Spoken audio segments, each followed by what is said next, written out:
नमस्कार, मी विशाखा मोरोणे. मी स्वलिखित कथा आपल्यासमोर सादर करते आहे.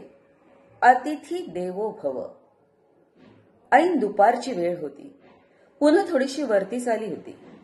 नेमकी आजच कामवाल्या मंजुळाबाईनं रजा टाकली होती. काय ग सारखी सारखी सुट्टी घेतेस? तुला माहितीये ना, तू नसताना मला एकटीलाच सगळी कामं करावी लागतात ते. अगं थकायला होतं मला आजकाल. मी उगीच चिडले तिच्यावर. सकाळी उठल्यापासून पायाला चाकं लागल्यासारखी मी अगदी गरागरा फिरत असते. सर्वांच्या फरमाईशी पुऱ्या करता करता थकायला होतं मला. आणि म्हणूनच ठरवून मी मुद्दाम वेळात वेळ काढून डॉक्टरांच्याकडे जाऊन आले. डॉक्टरांनी मला तपासलं आणि म्हणाले, तुझे सगळे रिपोर्ट्स तसे नॉर्मल आहेत, पण तुझ्याशी बोलताना एक गोष्ट मला जाणवली, तू स्वतःसाठी मुळीच वेळ काढत नाहीस. अगं या वयामध्ये स्वतःसाठी वेळ काढणं, थोडा व्यायाम करणं आवश्यक असतं. कामं काही नेहमीचीच असतात. रोज सकाळी उठून फिरायला जात जा. हवेतला तो थंडगार गारवा अनुभव. दीर्घ श्वास घे. फुलांचा सुगंध हृदयात साठवून घे. बघ तुझं दुखणं असं येऊन पळून जाईल. मला त्यांचं म्हणणं पटलं आणि त्यात माझं रुटीन बदलवायचं मी आता ठरवलं. संध्याकाळी सगळेजण घरी आले असताना मी सगळ्यांना समोरच्या खोलीत बसवलं. यांच्या हातातला टीव्हीचा रिमोट काढून घेतला आणि सगळेजण एक प्रश्नांकित चेहरा करून माझ्या समोर येऊन बसले. काय झालं आई? Anything serious? एरवी आपण असे चौघही जण एकत्र बसत नाही फारसे, अनघा म्हणाली. हेही माझ्याकडे बघू लागले.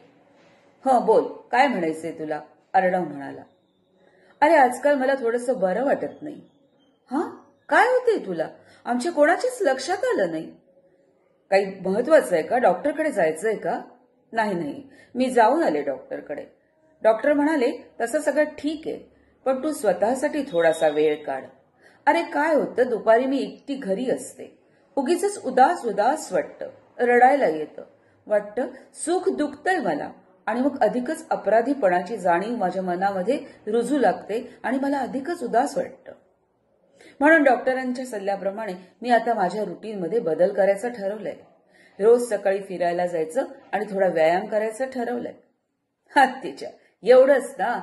जा की मग, कोणी नाही म्हटलं तुला. आणि त्याच्यासाठी माझ्या हातून टीव्हीचा रिमोट काढून द्यायची काय गरज? यांचा स्वर मला लागलाच, पण मी त्याच्याकडे दुर्लक्ष केलं. पण त्यासाठी तुमच्या सगळ्यांची मदत मला लागणार आहे. हो आई, तू तुझं रुटीन बदलव. आम्हाला जमेल तेवढं सगळी मदत करू आम्ही तुला. मुलांनी मला आश्वासन दिलं आणि मी दुसऱ्या दिवशीपासून बाहेर फिरायला जायला निघाले.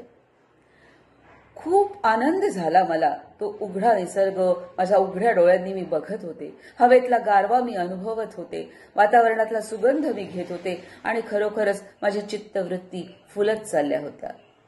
बाजूच्या प्लॉटवर कामं करणारी छोट्या छोट्या मुलांनी जबाबदारीनं कामं करतात हे बघून मला अजूनच त्यांच्याबद्दल अभिमान वाटत होता. मला खरंच बरं वाटायला लागलं होतं. पण आज नेमकी मंजुळा आली नाही. त्याच्यामुळे माझ्या रुटीनमध्ये मला बदल करता आला नाही आणि कामाचं सारं ओझं माझ्यावरच येऊन पडलं. मनातनं चिडचिड होत होती. 12 वाजले. भुकेची वेळ झाली. हात धुतले आणि जेवायला बसणार तेवढ्यात माझ्या कानावर आवाज आला, मायव, देव काहीतरी खायला, लई भूक लागलीये. खूप राग आला मला तिचा. पण दुपारच्या वेळेला दारावर जर कोणी अतिथी भीक मागायला आला तर त्याला रिक्त हस्तानं पाठवायचं नाही, ही आईची शिकवण मला आठवली आणि मी उठले. वाटीभर धान्य घेतलं. पोळी भाजी घेऊन मी फाटकापाशी तिला ते द्यायला गेले.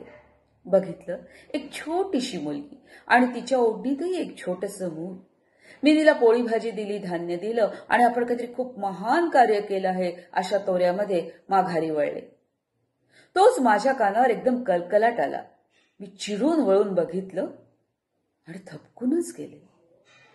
ती मुलगी तिच्या वाटीतले थोडेसे धान्याचे दाणे तिच्या भोवती जमलेल्या कोंबडीच्या पिल्लांना खाऊ घालत होती. जणू काही तिला वाटत होतं, दुपारची वेळ झालीये, या पिल्लांनाही भूक लागली असेल, आपणही आपल्यातलं त्याला काहीतरी द्यावं. खरंच तिच्या ह्या वागण्यानं माझं मन अचंबित झालं आणि दारी आलेल्याला कधीही रिक्त हस्तानं पाठवू नये ही आईची शिकवण मला आठवून गेली आणि माझे डोळे पाण्यानं भरून आले.